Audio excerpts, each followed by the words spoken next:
Tell me your name and what you're doing here. John, and I own the store here in Laguna. So this is not exactly on the trail of the PCT, and yet it is a necessary stop for most PCT hikers. To hit Major the general stop. store, the post office. How long have you been here? 13 years.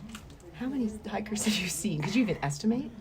Well, the last few years, it's been about 2,000 a year. When I first got here, it was maybe 300 or 400 or 500. Wow. So that's how much it's gone exponential in the last over the years. Are you seeing more intensity in what people want, or is it more crowded, or like what are the personalities like? General? Kind of the same percentage-wise, but when you're talking about a difference between 300 and 2,000, it gets a little exacerbated sometimes. Yeah. You know? Yeah. In what way? Well, my general rule is that 10% of any group is a pain in the butt for some reason. I think with hikers, it's like 0.10%.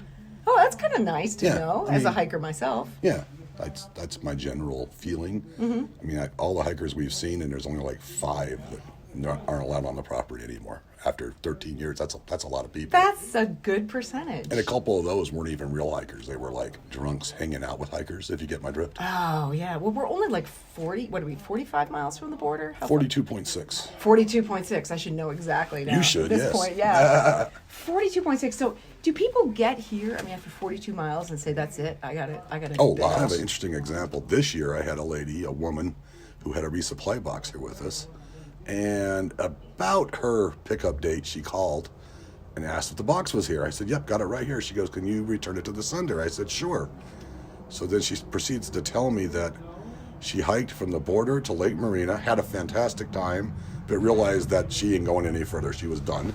And she was from Riverside County, so she had a relative come down and pick her up and bring her back home. She was just done. Yeah. She said, it was a lot of fun, but I don't want to go anymore. I mean, that was like her PCT hike. She got what she needed out of it. Perhaps. What strikes you about hikers? Is there kind of a... Well, what I always tell hikers is you guys all done past crazy and went on to nuts. Why would you want to walk to Canada when you get on a plane and fly there and be in a couple hours? What's the difference between the Sobos and the Nobos? So the southbounders and Now, the number northbounders? one, my understanding is if you're southbound, you're not a rookie. You've done hiking before and you're experienced and competent. So the ones that make it here are going to be in shape, experienced, got their act together, so to speak. With northbounders, it don't work that way. There's a whole bunch of them that are over their heads. And we've had guys here carrying 90 pounds. 90? 90 pounds, yes. What's Well, in? one guy from Germany was carrying 4 2-inch loose leaf binders that were jam-packed, all 4 of them. And he made it to Sunrise Trailhead, which probably is, mile 59 or so? Mm-hmm. And he got a ride back to here.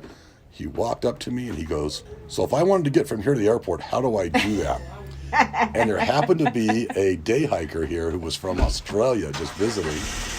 And he overheard it, so he gave the guy a ride into town because he was going to the airport that night to fly back to Australia. Oh, man. There you go. Yeah. It was set. Do you, who's the oldest or who's the youngest? Or who's I had a 77, I think he was 77, 70 something. Man. I've had a couple of those guys in their 70s through here. You should be running for president instead. Yeah, I do see a sign across the street that it's unlawful to throw snowballs at vehicles or occupants. Mm-hmm. Were you here when that was put up? It's been there since Moses. Oh, There's actually there's like 3 or 4 of them up here.